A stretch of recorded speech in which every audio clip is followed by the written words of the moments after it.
Reconstruction of Ummah, dailymarkers.com।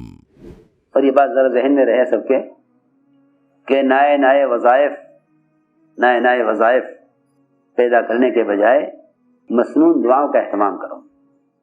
یہ بھی ایک بہت اہم بات ہے جو میں عرض کرنا چاہتا ہوں سب سے، کہ وہ فرماتے تھے مسنون دعاؤں نے قبولیت کے راستے دیکھے ہوئے۔ مسنون دعاؤں نے، میں آپ سے بہت اہم بات عرض کر رہا ہوں، اگر کوئی نیا وظیفہ کوئی بتا دے تو یہ پوچھنا پڑے گا کہ یہ حدیث میں کہاں ہے، اس لیے کہ جو دعائیں مسنون ہیں ان مسنون دعاؤں کا کوئی بھی وظیفہ مقابلہ نہیں کر سکتا۔ یہ بالکل یقینی بات ہے۔ میں آپ کو بتاؤں حقیقت، نئے وظائف جو لوگوں کے ذہنوں میں آتے ہیں، یہ نئے وظائف مسنون دعاؤں سے غافل کر رہے ہیں، اور لوگ مسنون دعاؤں کو پرانی دعائیں سمجھ کر چھوڑ دیتے ہیں۔ کہتے ہیں کوئی نیا وظیفہ بتاؤ، کوئی نیا وظیفہ بتاؤ، حالانکہ مسنون دعائیں مقبول دعائیں ہیں جو اللہ کے یہاں قبول ہو چکی ہیں۔ جو اثر مسنون دعاؤں کا ہے وہ سارے وظائف کو جمع کر کے بھی نہیں ہو سکتا، اس لیے مسنون دعاؤں کی طرف متوجہ کرو لوگوں کو۔ کوئی دعا اپنی چھوڑی نہیں ایسی جس سے آپ نے اپنی امت کو سکھلا کر نہ گئے ہوں۔ ہر موقع پر جب بھی کوئی ایسا حال پیش آئے اس موقع کی دعائیں کیا ہیں، یہ نہیں کوئی کہ مجھے یہ وظیفہ سمجھ میں آتا ہے، مجھے وہ وظیفہ سمجھ میں آتا ہے، نہیں۔ لمبے وظائف سے کہیں زیادہ اثر مختصر اور چھوٹی مسنون دعاؤں میں ہے۔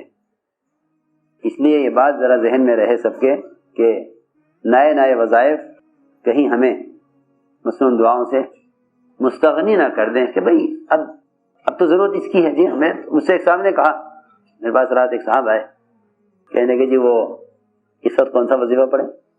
میں نے کہا کیوں؟ جب حضور اکرم صلی اللہ علیہ وسلم استنجے کے موقع کی دعا بتا گئے تو کیا وبا کے موقع کی دعا نہیں بتا کے گئے ہوں گے؟ یہ بات بھی ہوتا، اتنا بڑا ذخیرہ محمد صلی اللہ علیہ وسلم امت کو دعاؤں کا دے کر گئے، پھر تم اگر مجھ سے پوچھ رہے ہو کہ اس وقت کیا پڑھنا ہے،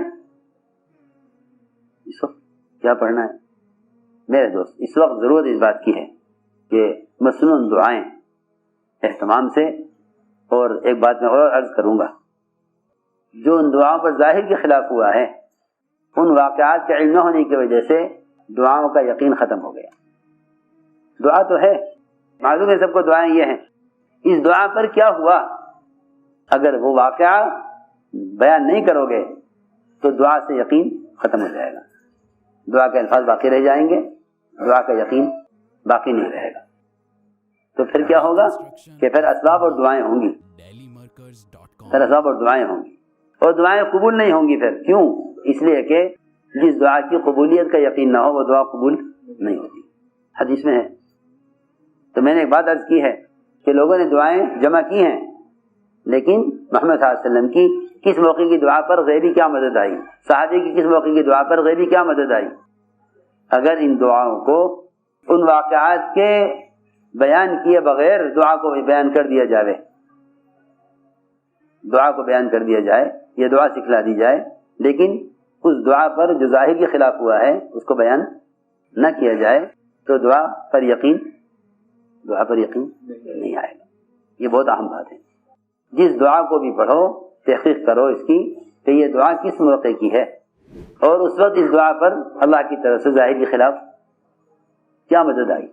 بس انشاءاللہ یہ کر لو، اللہ تعالی لمحوں میں سب حالات بدل دیں گے، اللہ لمحوں میں حالات بدل دیں گے۔ وہ تو شیطان نے خوف طاری کر دیا ہے تاکہ اس وقت عمل سے پیچھے ہٹ جاویں تو بس شیطان کا کام ہو جاوے۔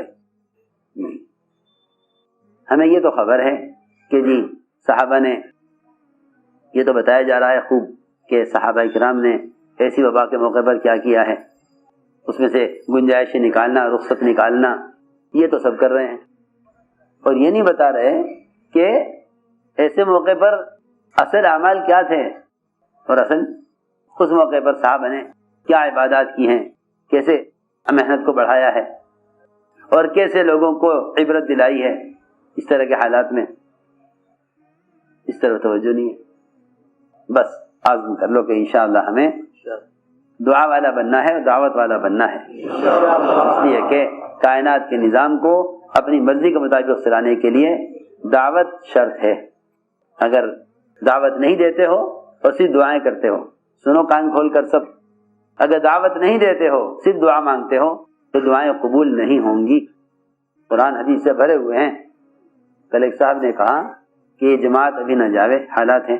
میں نے کہا بس اب تم نے اس جماعت کو نہ نکال کر دعا کا راستہ بھی بند کر دیا۔ مانگتے رہو، دعائیں قبول تھوڑی ہوں گی۔ تم گھر چھوڑ دو گے دعا قبول نہیں ہونے کی، میں قسم کھا کر کہہ سکتا ہوں۔ تم نے اگر گھر چھوڑ دیا نا تو دعائیں قبول نہیں ہوں گی، یہ پکی بات ہے۔ حدیثیں اس کی گواہیں، ایک نہیں سینکڑوں حدیثیں ہیں۔ اگر تم نے گھر چھوڑ دیا دعا قبول ہوگی نہیں، جو چاہے کر لو۔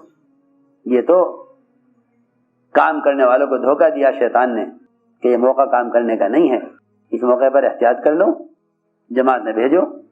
اس وقت حالات یہ ہیں، یہ ناکامی کا راستہ پکڑیں گے کام کرنے والے۔ اگر خدا نہ کرے اس طرف کسی کام کرنے والے کا خیال بھی گیا، یہ موقع گشت کرنے کا ہے، موقع گشت چھوڑنے کا نہیں ہے۔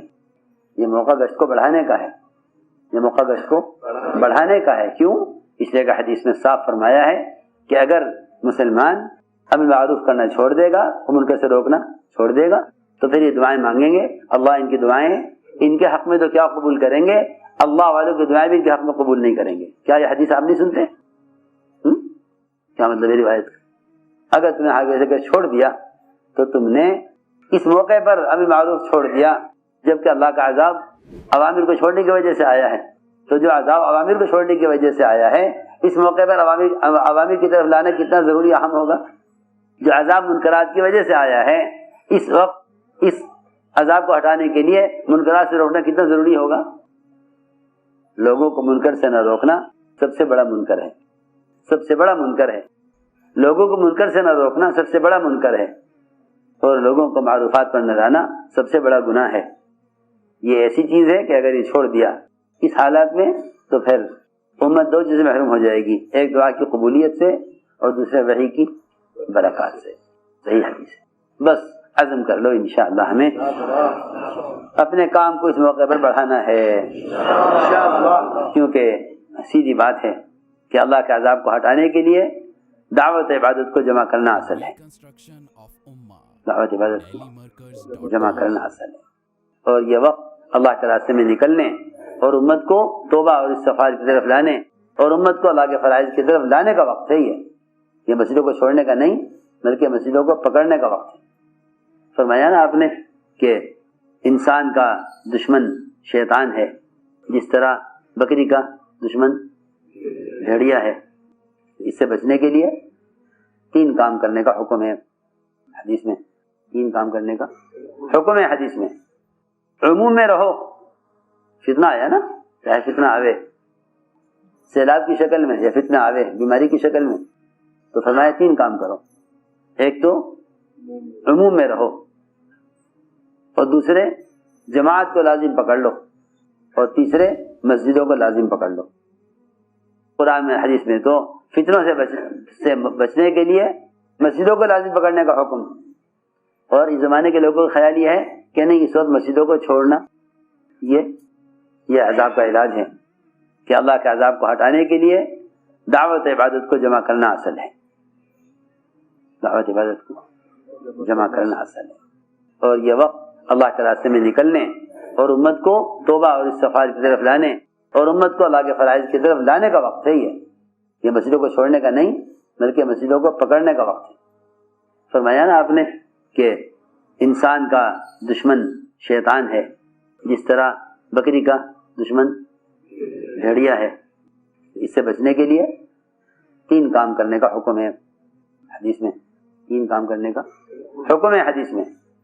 عموم میں رہو، فتنہ آیا نا، چاہے فتنہ آوے سیلاب کی شکل میں یا فتنہ آوے بیماری کی شکل میں، تو فرمایا 3 کام کرو۔ ایک تو عموم میں رہو، اور دوسرے جماعت کو لازم پکڑ لو، اور تیسرے مسجدوں کو لازم پکڑ لو. قرآن میں حدیث میں تو فتنوں سے بچنے کے لیے مسجدوں کو لازم پکڑنے کا حکم، اور اس زمانے کے لوگوں کا خیال یہ ہے کہ نہیں اس وقت مسجدوں کو چھوڑنا یہ عذاب کا علاج ہے. اس کا انشاءاللہ عزم کرو اور اللہ تعالیٰ سے رو رو کر دعائیں مانگو.